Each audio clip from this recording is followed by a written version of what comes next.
ನಮಸ್ಕಾರ ಸ್ನೇಹಿತರೆ, ನಮ್ಮ ದೇಶದಲ್ಲಿ ಒಂದು ವರ್ಗದ ಜನ ಇದ್ದಾರೆ. ಅವರು ಯಾವಾಗಲೂ ಕೂಡ ಅಷ್ಟೇ ಪಾಕಿಸ್ತಾನದೊಂದಿಗೆ ಉತ್ತಮ ಬಾಂಧವ್ಯವನ್ನು ಇಟ್ಕೋಬೇಕು ಅಂತಕೊಂಡು ಆಶಿಸ್ತಾರೆ. ನಿಮ್ಗೆ ಗೊತ್ತಲ್ಲ, ಕೆಲವೊಮ್ಮೆ ಪ್ರೋಗ್ರಾಮ್ಸ್ಗೆಲ್ಲ ಮೊದಲು ನಡೀತಾ ಇತ್ತು ಅಮನ್ ಕೆ ಆಶಾ ಅಂತೇಳಿ. ಅಂದ್ರೆ ಪಾಕಿಸ್ತಾನ ಮತ್ತು ಭಾರತದ ನಡುವೆ ಯಾವುದೇ ರೀತಿಯಾದಂಥ ಸಮಸ್ಯೆ ಇರಬಾರ್ದು, ನಾವು ಉತ್ತಮವಾದಂಥ ಸಂಬಂಧವನ್ನು ಹೊಂದಿರಬೇಕು. ಈ ರೀತಿಯಾಗಿ ಒಂದು ಪ್ರತಿಪಾದನೆ ಮಾಡ್ಲಿಕ್ಕಾಗಿ ಅಮನ್ ಕೆ ಆಶಾ ಅಂತ ಹೇಳ್ಕೊಂಡು ಪ್ರೋಗ್ರಾಮ್ಗಳನ್ನು ನಡೆಸ್ತಾ ಇದ್ರು. ನಮ್ಮ ದೇಶದಲ್ಲೂ ಆಗ್ತಾ ಅದೇ ರೀತಿಯಲ್ಲಿ ಪಾಕಿಸ್ತಾನದಲ್ಲೂ ಕೂಡ ನಡೆಸ್ತಾ ಇದ್ರು.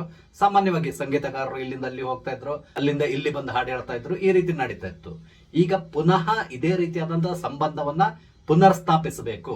ಪಾಕಿಸ್ತಾನದೊಂದಿಗೆ ನಾವು ಕಳ್ಕೊಂಡಿರುವಂತಹ ಸಂಬಂಧವನ್ನು ಮರುಸ್ಥಾಪಿಸುವ ಮುಖಾಂತರ ನಮ್ಮ ನಡುವೆ ಬಾಂಧವ್ಯವನ್ನ ಹೆಚ್ಚಿಸಿಕೊಳ್ಬೇಕು. ಈ ರೀತಿಯಾಗಿ ಒತ್ತಾಯ ಮಾಡ್ಲಿಕ್ಕೆ ಶುರು ಮಾಡಿದ್ದಾರೆ. ನಿಮ್ಗೆ ಈಗಾಗಲೇ ಗೊತ್ತಿರಬಹುದು, ಭಾರತ ಮತ್ತು ಪಾಕಿಸ್ತಾನದ ಸಮಾಜದಲ್ಲಿ ಪ್ರತಿಷ್ಠಿತರು ಅನ್ಸ್ಕೊಂಡಿರುವಂತಹ 117 ಜನ ಪತ್ರವನ್ನ ಪಾಕಿಸ್ತಾನ ಪ್ರಧಾನಿ ಮತ್ತು ಭಾರತದ ಪ್ರಧಾನಿ ಇಬ್ಬರಿಗೂ ಬರೆದಿದ್ದಾರೆ. ಈ ಪತ್ರಕ್ಕೆ ಈ 117 ಜನ ಸಹಿ ಮಾಡಿದ್ದಾರೆ.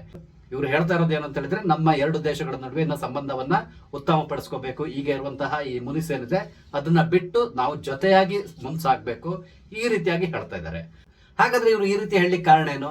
ಒಂದ್ ವೇಳೆ ಸಂಬಂಧ ಸುಧಾರಣೆ ಆದ್ರೆ ಭಾರತಕ್ಕೆ ಏನಾದ್ರು ಲಾಭ ಆಗ್ತದ? ಹಾಗೇನೆ ಪಾಕಿಸ್ತಾನಕ್ಕೆ ಏನಾದ್ರು ನಮ್ಮ ಸಂಬಂಧ ಉತ್ತಮ ಇಲ್ಲ ಅಂತ ಹೇಳಿದ್ರೆ ಅವ್ರಿಗೇನೋ ನಷ್ಟ ಉಂಟಾಗ್ತದ? ಈ ವಿಷಯಗಳಿಗೆ ಸಂಬಂಧಪಟ್ಟಂತೆ ನಿಮ್ ಜೊತೆ ಮಾತಾಡ್ತಾ ಇದ್ದೇನೆ. ಸ್ನೇಹಿತರೆ, ನಿಮ್ಮೆಲ್ಲರನ್ನು ಕಾಫಿ ಅಂತ ಡಿಜಿಟಲ್ ಚಾನಲ್ಗೆ ಸ್ವಾಗತಿಸ್ತಾ ಇದ್ದೇನೆ. ಸ್ನೇಹಿತರೆ, ಕಳೆದ ವರ್ಷ ಪೆಹಲ್ಗಾಮ್ ಘಟನೆ ನಡೀತು. ಆ ಸಂದರ್ಭದಲ್ಲಿ ಅಲ್ಲಿದ್ದಂತಹ ಪ್ರವಾಸಿಗರನ್ನ ನೀವು ಹಿಂದೂಗಳ ಮುಸಲ್ಮಾನರ ಅಂತೇಳಿ ಪ್ರಶ್ನೆ ಮಾಡಿ ಹಿಂದೂಗಳನ್ನ ಸೆಲೆಕ್ಟ್ ಮಾಡಿ ಒಂದಿಷ್ಟು ಜನರನ್ನ ಕೊಂದ್ರು. ಆ ಘಟನೆಯನ್ನ ಭಾರತ ಸರ್ಕಾರ ಅತ್ಯಂತ ಸೀರಿಯಸ್ ಆಗಿ ತಗೊಳ್ತು. ಕೊನೆಗೆ ಆಪರೇಷನ್ ಸಿಂಧೂರದ ಮುಖಾಂತರ ಪಾಕಿಸ್ತಾನಕ್ಕೆ ರಿಟಾಲಿಯೇಟ್ ಕೂಡ ಮಾಡ್ತು. ಆಗ ನಡೆದಿರುವಂತಹ ಎಲ್ಲಾ ಘಟನಾವಳಿಗಳು ನಿಮ್ಗೆ ಗೊತ್ತಿದೆ. ಅದೇ ಸಂದರ್ಭದಲ್ಲಿ ಭಾರತ ಮಾಡಿರುವಂತಹ ಇನ್ನೊಂದು ಮುಖ್ಯ ಕೆಲಸ ಏನು ಅಂತ ಹೇಳಿದ್ರೆ, ಪಾಕಿಸ್ತಾನದೊಂದಿಗಿರುವಂತಹ ಎಲ್ಲಾ ಸಂಬಂಧವನ್ನ ಕಳೆದುಕೊಂಡಿರುವಂತದ್ದು. ಅವ್ರ ಜೊತೆಗೆ ನಡೀತಾ ಇದ್ದಂತಹ ವ್ಯಾಪಾರ ವ್ಯವಹಾರ ಎಲ್ಲದನ್ನು ಕೂಡ ಬಂದ್ ಮಾಡಿಬಿಟ್ರು. ಹಾಗೇನೆ ಗಡಿಗಳನ್ನ ಕೂಡ ಸಂಪೂರ್ಣವಾಗಿ ಮುಚ್ಚಲಾಯಿತು. ಇದ್ರ ಜೊತೆ ಭಾರತ ಮಾಡಿರುವಂತಹ ಇನ್ನೊಂದು ಮುಖ್ಯ ಕೆಲಸ ಏನು ಅಂತ ಹೇಳಿದ್ರೆ, ಪಾಕಿಸ್ತಾನಕ್ಕೆ ನಮ್ಮ ದೇಶದಿಂದ ಹೋಗ್ತಾ ಇದ್ದಂತಹ ನೀರನ್ನ ಬಂದ್ ಮಾಡಿರುವಂತಹದ್ದು. ನೆಹರು ಕಾಲದಲ್ಲಿ ಆಗಿರುವಂತಹ ಸಿಂಧೂ ನದಿ ನೀರಿನ ಒಪ್ಪಂದ ಏನಿದೆ ಅದನ್ನ ಭಾರತ ಅಮಾನತಿನಲ್ಲಿ ಇಡ್ತು. ಈಗ ಪಾಕಿಸ್ತಾನದಲ್ಲಿ ಪರಿಸ್ಥಿತಿ ಏನಾಗಿದೆ ಅಂದ್ರೆ, ನೀರಿಗಾಗಿ ಹಾಹಾಕಾರ ಆಗ್ತಾ ಇದೆ. ಕಾರಣ ಏನು ಅಂತ ಹೇಳಿದ್ರೆ, ಇಲ್ಲಿವರೆಗೆ ಒಂದಿಷ್ಟು ನೀರು ಭಾರತದಿಂದ ಪಾಕಿಸ್ತಾನಕ್ಕೆ ಹೋಗ್ತಾನೆ ಇತ್ತು. ಯಾಕಂತ ಹೇಳಿದ್ರೆ ಭಾರತ ಸರಿಯಾದಂತ ವ್ಯವಸ್ಥೆನ ಇಲ್ಲಿವರೆಗೆ ಮಾಡ್ಕೊಂಡಿರ್ಲಿಲ್ಲ. ಯಾವಾಗ ಈ ಸಿಂಧೂ ನದಿ ನೀರಿನ ಒಪ್ಪಂದವನ್ನ ಅಮಾನತಿನಲ್ಲಿಟ್ರು, ಆ ನಂತರ ಭಾರತ ಕೂಡ ಯೋಚನೆ ಮಾಡ್ಲಿಕ್ಕೆ ಶುರು ಮಾಡ್ತು, ನಾವು ನೀರನ್ನ ಯಾವ ರೀತಿ ಸ್ಟೋರ್ ಮಾಡ್ಕೊಳ್ಳೋದು. ಯಾಕಂದ್ರೆ ನಮ್ಗೆ ಇಲ್ಲಿ ನೀರ್ನ ಕಟ್ ಹಾಕೊಂಡು ಇಟ್ಕೊಳ್ಳಿಕ್ಕೆ ಸರಿಯಾದ ರೀತಿಯ ವ್ಯವಸ್ಥೆ ಇರಲಿಲ್ಲ. ಹಾಗಾಗಿ ಅಣೆಕಟ್ಟುಗಳನ್ನ ಕಟ್ಟಲಿಕ್ಕೆ ಶುರು ಮಾಡಿದ್ದಾರೆ. ಅದ್ರ ಜೊತೆ ಕಾಲುವೆಗಳನ್ನ ನಿರ್ಮಾಣ ಮಾಡ್ತಾ ಇದ್ದಾರೆ. ಹಾಗೇನೆ ಕೆಲವೊಂದು ರಾಜ್ಯಗಳಿಗೆ ಈ ನೀರಿನ ಹರಿವನ್ನ ಹೆಚ್ಚಿಸ್ತಾ ಇದ್ದಾರೆ. ಹಾಗೇನೆ ಅಕ್ಕಪಕ್ಕದ ರಾಜ್ಯಗಳಿಗೆ ಇಲ್ಲಿಂದ ನೀರನ್ನ ಹರಿಸಲಿಕ್ಕೆ ಸರಿಯಾದಂತಹ ಪ್ಲಾನ್ ಕೂಡ ಮಾಡ್ತಾ ಇದ್ದಾರೆ. ಕಾಲುವೆಗಳ ನಿರ್ಮಾಣ ಆಗ್ತಾ ಇದೆ. ಆ ಮುಖಾಂತರ ನೀರನ್ನ ಬೇರೆ ಕಡೆಗೆ ಹರಿಸಲಿಕ್ಕೆ ಎಲ್ಲಾ ರೀತಿಯಂತ ವ್ಯವಸ್ಥೆ ನಡೀತಾ ಇದೆ. ಆದ್ರಿಂದಾಗಿ ಪಾಕಿಸ್ತಾನದವ್ರಿಗೆ ತುಂಬಾ ಚೆನ್ನಾಗಿ ಗೊತ್ತಾಗಿದೆ, ಈ ವರ್ಷ ಏನಾದ್ರೂ ಮಳೆ ಬಂದ್ರೆ ಅವ್ರಿಗೆ ಅಂತ ಸಮಸ್ಯೆ ಆಗೋದಿಲ್ಲ. ಆದ್ರೆ ಈ ಬಾರಿ ಮಳೆ ಕೈ ಕೊಡುವಂತ ಸಾಧ್ಯತೆ ಇದೆ. ಒಂದ್ ವೇಳೆ ಆ ರೀತಿ ಏನಾದ್ರೂ ಆದ್ರೆ ಪಾಕಿಸ್ತಾನದ ಆರ್ಥಿಕ ಪರಿಸ್ಥಿತಿ ಸಂಪೂರ್ಣವಾಗಿ ನೆಲಕಚ್ತದೆ. ಈಗಾಗಲೇ ಅದು ದಿವಾಳಿ ಅಂಚಿಗೆ ತಲುಪಿಬಿಟ್ಟಿದೆ, ನಿಮ್ಗೆ ಗೊತ್ತಿರುವಂತದ್ದು. ಬೇರೆ ಬೇರೆ ದೇಶಗಳಿಂದ ಭಿಕ್ಷೆ ಬೇಡ್ಕೊಂಡು ಹೇಗೆ ಅವ್ರು ಮ್ಯಾನೇಜ್ ಮಾಡ್ತಾ ಇದ್ದಾರೆ. ಅದರಲ್ಲಿ ಕೃಷಿ ಅನ್ನೋದು ಸಂಪೂರ್ಣವಾಗಿ ಭಾರತದಿಂದ ಬರುವಂತಹ ಈ ಸಿಂಧೂ ನದಿ ನೀರೇನಿದೆ ಅದನ್ನೇ ಡಿಪೆಂಡ್ ಆಗಿದೆ. ಒಂದ್ ವೇಳೆ ಈ ನೀರು ಸ್ಟಾಪ್ ಆಯ್ತು ಅಂತ ಹೇಳಿದ್ರೆ ಕೃಷಿ ಚಟುವಟಿಕೆ ಸಂಪೂರ್ಣವಾಗಿ ಬಂದಾಗ ಹೋಗ್ತದೆ. ಮೊದಲೇ ಬರದ ಛಾಯೆ ಕಾಣಿಸ್ಕೊಳ್ತಾ ಇದೆ. ಒಂದ್ ವೇಳೆ ಬರದ ಹೊಡೆತಕ್ಕೆ ಪಾಕಿಸ್ತಾನ ಸಿಕ್ತು ಅಂತ ಹೇಳಿದ್ರೆ ಪಾಕಿಸ್ತಾನ ಸಂಪೂರ್ಣವಾಗಿ ನುಚ್ಚು ನೂರಾಗಿ ಹೋಗ್ಬಿಡ್ತದೆ. ಈಗಾಗಲೇ ಸಾವಿರಾರು ಸಮಸ್ಯೆಗಳಿಂದ ಬಳಲ್ತಾ ಇರುವಂತಹ ದೇಶದಲ್ಲಿ ಮುಂದಿನ ದಿನಗಳಲ್ಲಿ ಗಲಭೆಗಳು ಜಾಸ್ತಿ ಆಗ್ಬಹುದು. ಹಾಗೇನೆ ಸರ್ಕಾರದ ವಿರುದ್ಧ ಅಲ್ಲಿಯ ಜನತೆ ತಿರುಗಿ ಬೀಳುವಂತ ಸಾಧ್ಯತೆ ಇದೆ. ಆದ್ರಿಂದ ಅಲ್ಲಿ ಅರಾಜಕತೆ ಖಂಡಿತವಾಗಿ ಸೃಷ್ಟಿ ಆಗ್ತದೆ. ಇದೆಲ್ಲದೂ ಪಾಕಿಸ್ತಾನದ ಸರ್ಕಾರಕ್ಕೆ ಕೂಡ ಗೊತ್ತಿದೆ. ಪಾಕಿಸ್ತಾನದ ರಕ್ಷಣಾ ಸಚಿವ ಅಥವಾ ಜೋಕರ್ ಅಂತ ಕೂಡ ಹೇಳಬಹುದು, ಖ್ವಾಜಾ ಆಸಿಫ್ ಸ್ವಲ್ಪ ದಿನಗಳ ಹಿಂದೆ ಒಂದು ಹೇಳಿಕೆಯನ್ನು ಕೊಟ್ಟಿದ್ದ. ಒಂದ್ ವೇಳೆ ಭಾರತ ಸಿಂಧೂ ನದಿ ನೀರಿನ ಒಪ್ಪಂದದಂತೆ ನಮಗೆ ನೀರನ್ನ ಬಿಟ್ಟಿಲ್ಲ ಅಂತ ಹೇಳಿದ್ರೆ ಭಾರತದ ಮೇಲೆ ನಾವು ಯುದ್ಧವನ್ನೇ ಮಾಡಿಬಿಡ್ತೇವೆ ಅಂತ ಹೇಳ್ಕೊಂಡು ಘಂಟಾಘೋಷವಾಗಿ ಹೇಳ್ಕೊಂಡ. ಅದಾದ್ಮೇಲೆ ಇನ್ನೊಬ್ಬ ಸಚಿವ, ಅವನ ಹೆಸರು ನಂಗೆ ನೆನಪಾಗ್ತಾ ಇಲ್ಲ, ಆತ ಮೊನ್ನೆ ಒಂದು ಹೇಳಿಕೆಯನ್ನು ಕೊಟ್ಟಿದ್ದಾನೆ. ಒಂದ್ ವೇಳೆ ಭಾರತ ನಮ್ಮ ನೀರಿಗೆ ಕೈ ಹಾಕಿದ್ರೆ ಭಾರತದ ಕೈ ಕತ್ತರಿಸಿ ಹಾಕ್ತೇವೆ, ಈ ರೀತಿಯಾಗಿ ಹೇಳಿಕೆಯನ್ನು ಕೊಟ್ಟಿದ್ದಾನೆ. ಇದೆಲ್ಲ ಆದ್ಮೇಲೆ ಪಾಕಿಸ್ತಾನದ ಬೆಪ್ತ ಕಡೆ ಒಬ್ಬ ಇದ್ದಾನೆ, ಆತನ ಹೆಸರು ಬಿಲಾವಲ್ ಭುಟ್ಟೋ ಅಂತೇಳಿ. ಆತನನ್ನ ನಾನು ಯಾಕೆ ಇಲ್ಲಿ ಬೆಪ್ಪತ ಕಡೆ ಅಂತ ಹೇಳ್ಕೊಂಡು ಸಂಬೋಧಿಸ್ತಾ ಇದ್ದೇನೆ ಅನ್ನೋದನ್ನ ನೀವು ಅರ್ಥ ಮಾಡ್ಕೊಳ್ಳಿ. ನಾನು ಅದ್ರ ಬಗ್ಗೆ ಹೇಳಲಿಕ್ಕೆ ಹೋಗಲ್ಲ. ಈ ಬೆಪ್ಪತ ಕಡೆ ನಿನ್ನೆ ಏನ್ ಹೇಳಿಕೆ ಕೊಟ್ಟಿದ್ದಾನೆ ಅಂತ ಹೇಳಿದ್ರೆ, ಒಂದ್ ವೇಳೆ ಭಾರತ ನೀರನ್ನ ಬಿಟ್ಟಿಲ್ಲ ಅಂತ ಹೇಳಿದ್ರೆ ನಾವು ಅಣು ಯುದ್ಧಕ್ಕೂ ತಯಾರಾಗಿದ್ದೇವೆ, ಭಾರತದ ಮೇಲೆ ಅಣ್ವಸ್ತ್ರವನ್ನ ಪ್ರಯೋಗ ಮಾಡಿ ಆ ದೇಶವನ್ನ ನಾಶ ಮಾಡ್ತೇವೆ, ಆ ರೀತಿಯಾದಂತಹ ವ್ಯವಸ್ಥೆಯನ್ನ ನಾವು ಮಾಡ್ಕೊಂಡಿದ್ದೇವೆ, ಖಂಡಿತವಾಗಿ ಭಾರತವನ್ನ ನಾವು ಸುಮ್ಮನೆ ಬಿಡೋದಿಲ್ಲ, ಈ ರೀತಿಯಾಗಿ ಬೆದರಿಸ್ತಾ ಇದ್ದಾನೆ. ಈ ಹಿಂದೆ ವಾಜಪೇಯಿ ಒಂದು ಮಾತನ್ನ ಹೇಳಿದ್ರು, ಒಂದ್ ವೇಳೆ ಪಾಕಿಸ್ತಾನ ಭಾರತದ ಮೇಲೆ ಏನಾದ್ರೂ ಒಂದು ಅಣ್ವಸ್ತ್ರವನ್ನ ಪ್ರಯೋಗ ಮಾಡಿದ್ರೆ ಪಾಕಿಸ್ತಾನ ಸಂಪೂರ್ಣವಾಗಿ ನಾಶ ಆಗುವಷ್ಟು ಅಣ್ವಸ್ತ್ರಗಳನ್ನ ನಾವು ಪಾಕಿಸ್ತಾನದ ಮೇಲೆ ಹಾಕ್ತೇವೆ, ಈ ರೀತಿಯಾಗಿ ಹೇಳಿಕೆಯನ್ನು ಕೊಟ್ಟಿದ್ದಾರೆ. ಇದನ್ನ ಈತ ಸ್ವಲ್ಪ ನೆನಪಿಸ್ಕೋಬೇಕಾಗ್ತದೆ ಅನ್ಸ್ತದೆ. ಎಷ್ಟೊಂದ್ರು ಆತ ಬೆಪ್ಪದ ಕಡೆ ಎಲ್ಲದಕ್ಕಿಂತ ಪ್ರಮುಖವಾಗಿ ಈತ ಪಾಕಿಸ್ತಾನದಲ್ಲಿ ಇರೋದೇ ಅಪರೂಪ. ಆತ ಹೆಚ್ಚಿನ ಸಮಯವನ್ನ ಇಂಗ್ಲೆಂಡ್ ನಲ್ಲೇ ಕಳೀತಾನೆ. ನಮ್ಮ ದೇಶದಲ್ಲಿ ಕೂಡ ಒಬ್ಬರಿದ್ದಾರೆ, ಮುಂದೆ ನಾನು ಪ್ರಧಾನಮಂತ್ರಿ ಆಗ್ತೇನೆ ಅಂತ ತಗೊಂಡು ಕನಸು ಕಾಣ್ತಾ ಇರೋರು. ಅವರು ಕೂಡ ಅಷ್ಟೇ ಬಹಳಷ್ಟು ಸಮಯವನ್ನು ವಿದೇಶದಲ್ಲೇ ಕಳೀತಾರೆ. ಅದೇ ರೀತಿ ಈತ ಕೂಡ ಅಷ್ಟೇ ಹೆಸರಿಗೆ ಪಾಕಿಸ್ತಾನದಲ್ಲಿ ಮಂತ್ರಿ, ಇರೋದು ಮಾತ್ರ ಇಂಗ್ಲೆಂಡ್ ನಲ್ಲಿ. ಈತ ಭಾರತದ ಮೇಲೆ ಅಣ್ವಸ್ತ್ರ ದಾಳಿಯನ್ನ ಮಾಡ್ತೇವೆ ಅಂತ ತಗೊಂಡು ಬೆದರಿಕೆಯನ್ನು ನೋಡ್ತಾ ಇದ್ದಾನೆ. ಇದೇ ಸಂದರ್ಭದಲ್ಲಿ ನಮ್ಮ ದೇಶದ ಹಾಗೂ ಒಂದಿಷ್ಟು ಪಾಕಿಸ್ತಾನದ ಬುದ್ಧಿಜೀವಿಗಳು ಇರ್ಬೋದು, ಅಥವಾ ಸಮಾಜದಲ್ಲಿ ಪ್ರತಿಷ್ಠಿತರು ಅನ್ಸ್ಕೊಂಡಂತಹ ವ್ಯಕ್ತಿಗಳು, ಕೆಲವೊಂದು ರಾಜಕಾರಣಿಗಳು, ಇವರೆಲ್ಲರೂ ಸೇರಿ ಒಂದು ಪತ್ರವನ್ನ ನರೇಂದ್ರ ಮೋದಿ ಅವರಿಗೆ ಹಾಗೇನೆ ಪಾಕಿಸ್ತಾನದ ಪ್ರಧಾನಮಂತ್ರಿ ಶಾಬಾಜ್ ಶರೀಫ್ಗೆ ಬರೆದಿದ್ದಾರೆ. ಈ ಪತ್ರದಲ್ಲಿ ಅವ್ರು ಏನ್ ಹೇಳಿದ್ದಾರೆ ಅಂತ ಹೇಳಿದ್ರೆ, ಭಾರತ ಮತ್ತು ಪಾಕಿಸ್ತಾನದ ನಡುವೆ ಈಗ ಇರುವಂತಹ ಈ ವೈಮನಸ್ಸು ಏನಿದೆ ಅದನ್ನ ತಕ್ಷಣ ಕಮ್ಮಿ ಮಾಡ್ಕೋಬೇಕು, ನಮ್ಮ ನಡುವೆ ಸಂಬಂಧವನ್ನ ಉತ್ತಮಪಡಿಸ್ಕೋಬೇಕು, ಭಾರತ ಮತ್ತು ಪಾಕಿಸ್ತಾನದ ನಡುವೆ ಇರುವಂತಹ ವ್ಯಾಪಾರವನ್ನ ಪುನರ್ ಸ್ಥಾಪನೆ ಮಾಡಬೇಕು, ಎರಡು ದೇಶದಲ್ಲಿ ರಾಯಭಾರ ಕಚೇರಿಗಳು ಪ್ರಾರಂಭ ಆಗಬೇಕು, ಆ ಮುಖಾಂತರ ಭಾರತದಿಂದ ಪಾಕಿಸ್ತಾನಕ್ಕೆ ಯಾರು ಹೋಗೋದಿದ್ರೆ ಅವ್ರಿಗೆ ವೀಸಾ ಇಶ್ಯೂ ಆಗ್ಬೇಕು, ಅದೇ ರೀತಿಯಲ್ಲಿ ಪಾಕಿಸ್ತಾನದಿಂದ ಭಾರತ ಬರ್ಲಿಕ್ಕೆ ವೀಸಾಗಳನ್ನ ಇಶ್ಯೂ ಮಾಡಬೇಕು, ಯಾವುದೇ ರೀತಿಯಂತ ಸಮಸ್ಯೆ ಇಲ್ಲದೆ ಇರೋ ರೀತಿಯಲ್ಲಿ ನೋಡ್ಕೋಬೇಕು.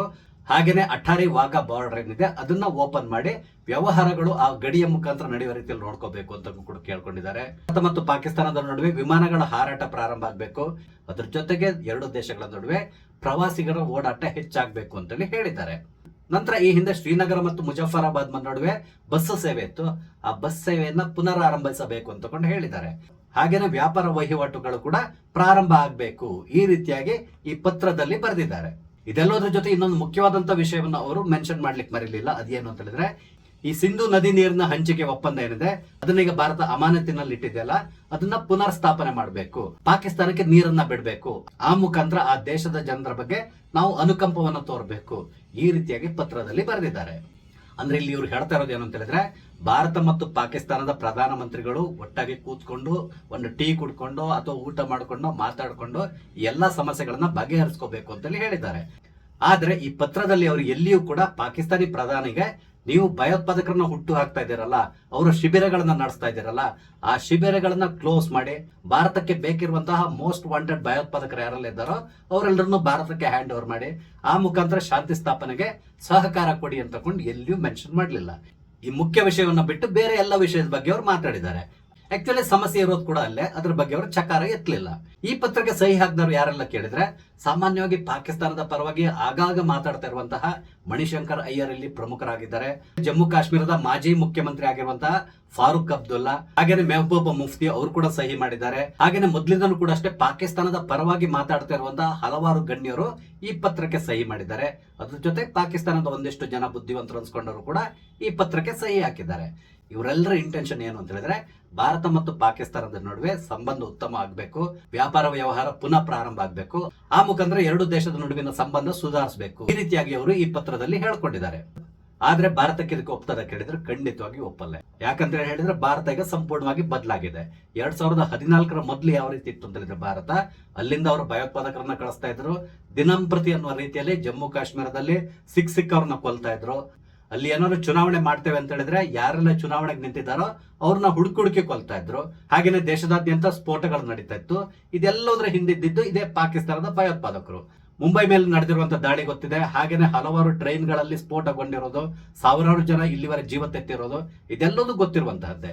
ಆದ್ರೆ ಆ ಸಂದರ್ಭದಲ್ಲಿ ನಮ್ಮ ಸರ್ಕಾರ ಏನ್ ಮಾಡ್ತಾ ಇತ್ತು ಅಂತ ಹೇಳಿದ್ರೆ, ಒಂದು ಪ್ರತಿಭಟನಾ ಪತ್ರವನ್ನ ಬರೀತಾ ಇತ್ತು. ನೋಡಿ, ಈ ರೀತಿ ನೀವು ಮಾಡಿದ ತಪ್ಪು, ಹೀಗೆ ಮಾಡಬಾರ್ದು, ಮುಂದಿನ ದಿನಗಳಲ್ಲಿ ಈ ರೀತಿ ಮಾಡಬೇಡಿ, ಹೀಗೆ ಒಂದು ಪತ್ರವನ್ನ ಬರೆದು ಸುಮ್ಮನಾಗ್ಬಿಡ್ತಾ ಇತ್ತು.